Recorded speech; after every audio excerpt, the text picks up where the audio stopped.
Hello friends, তোমরা সবাই কেমন আছো? অদিতি সাজঘরের পক্ষ থেকে নতুন একটি ব্লগে তোমাদের আবার ওয়েলকাম। তোমরা সবাই জানো যে আমি ব্যাঙ্গালোর ফিরে চলে এসেছি। ফেসবুক পোস্ট থেকে তোমরা অনেকেই সেটা জানো। তো চলো তোমাদের সাথে শেয়ার করি কিভাবে ব্যাঙ্গালোর এলাম। আমার সাথে জেঠিমা এসেছে, কারণ আমার জেঠুর মেয়ে এখানে থাকে। তো দিদির সাথে দেখা করতে জেঠিমা আর আমি দুজনেই এলাম। জেঠিমা আমার সাথে এলো, তো জেঠিমাকে তারপর নামিয়ে দিলাম দিদির বাড়িতে। আর তারপর আমি চলে এলাম আমার নিজের বাড়িতে।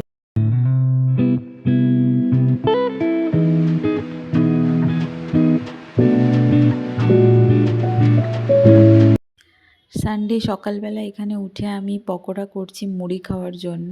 আর এখানে অলরেডি আজকে চিকেন হবে, তো সব কিছু কেটে নিয়েছি। পেঁয়াজ, রসুন আর আদা বাটা হয়ে গেছে। পেঁয়াজ, ক্যাপসিকাম সব কিছু কাটাও হয়ে গেছে। এখানে তোমাদের দাদা কাজ করছে। সকালবেলা উঠে ঘরটা ভালো করে পরিষ্কার করে নিই। তারপর মুড়ি টুড়ি খেয়ে আমরা চলে এসেছি গ্রিন সিটিতে কিছু গ্রসারি বাজার করতে।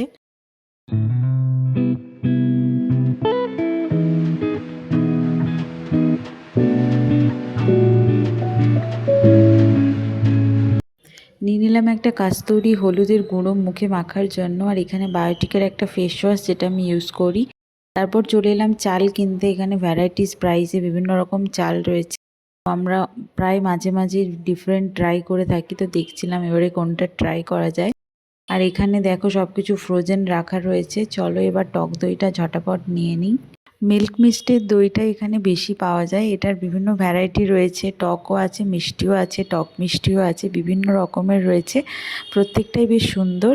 আর আজকে দেখো সানডে বলে প্রচুর ভিড় ছিল, মানে মানুষজন প্রচুর কেনাকাটি করতে এসছে। সবাই সপ্তাহে একটাই দিন তো পায় না, তো সেজন্য সবাই চলে এসেছে। এখানে কিছু সবজিও বাজার করে নিলাম, ঝিঙে, বরবটি করে অনেক কিছু বাজার করে নিলাম। চলো এবার বিলিং কাউন্টারে গিয়ে বিল করাই, তারপর বাড়ি যেতে হবে।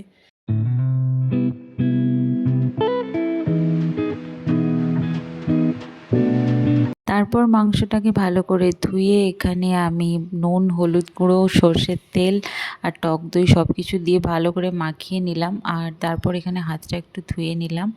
এখানে একটা আমি রুমাল রাখি সব সময় হাত মোছার জন্য আলাদা, কারণ যেগুলো রান্নায় ইউজ হয় সেগুলো একটু তেল চটচট করে। আর এখান থেকে নিয়ে নিলাম এই কভারটা, আর এটাকে একটুক্ষণ ফ্রিজে রেখে দেবো ম্যারিনেট করে। এখানে চলো সব মশলাগুলো ভরে নিই, যেগুলো কিনে আনলাম খাপে খাপে ভরে নিতে হবে।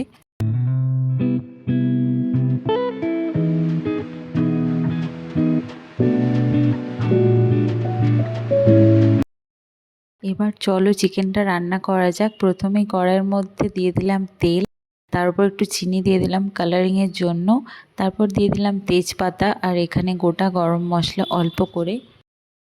তারপর একে একে এখানে দিয়ে দিলাম আদা বাটা, রসুন বাটা আর পেঁয়াজ, ক্যাপসিকাম, টমেটো সব কিছু একসাথে ভালো করে ভেজে নিলাম। তার মধ্যে দিয়ে দিলাম আলু।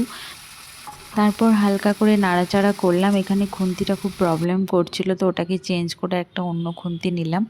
এখানে দিয়ে দিলাম টমেটো বাটা, আর তারপর সমস্ত মশলা দিয়ে দিলাম এক এক করে। হলুদ গুঁড়ো, লঙ্কা গুঁড়ো, জিরে আর ধনে গুঁড়ো, আর এখানে একটুখানি দিয়ে দিলাম কাশ্মীরি লঙ্কা গুঁড়ো। সব কিছু ভালো করে মিশিয়ে নিলাম। তারপর এখানে চিকেনটা ফ্রিজ থেকে বার করে মিশিয়ে দিলাম কড়ার মধ্যে।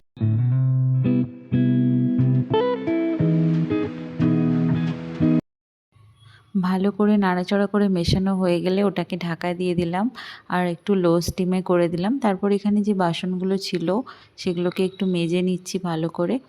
আর তারপর কালকের যে বাসনগুলো ছিল মুড়ি খাওয়ার সকালের, সেগুলোকে সব সরিয়ে রেখে ভিজেগুলো দিয়ে দিলাম এর মধ্যে। জলটা একটু ঝরে গেলে তারপর ভেতরে ঢুকিয়ে রাখবো। এখানে স্নান করার আগে আমি একটা ফেস প্যাক বানিয়ে নিলাম। সেটা হচ্ছে যে কাস্তুরি হলুদটা এনেছিলাম, এটার মধ্যে আমি দিয়ে দিলাম অল্প একটু টক দই, আর তার ওপর থেকে দিয়ে দিলাম একটু মধু। এটা শ্বশুরবাড়ি থেকে একটা কাকিমা আমাকে দিয়েছে, থ্যাংক ইউ কাকিমা। এটার জন্য সত্যি খুব দরকার ছিল। এত পিওর মধু সত্যি ভীষণ ভালো লেগেছে আমার। ফেস প্যাকটা করে মুখে মেখে নিলাম, স্নান টান করে দুজনে মিলে খাওয়া দাওয়া করে নিলাম, আর তারপর একটা সুন্দর ঘুম দিলাম। বিকেলবেলা ঘুম থেকে উঠে দেখি হালকা করে ঝড় উঠেছে, আর এখানে বৃষ্টির ঠিক আগের মুহূর্ত। আমি একটুখানি ব্যালকনিতে এলাম। তারপর ভাবলাম জামাগুলো তাড়াতাড়ি তুলে নিই, কারণ এক্ষুনি বৃষ্টি শুরু হবে। তো জামাগুলো সব কিছু তাড়াতাড়ি তুলে নিলাম।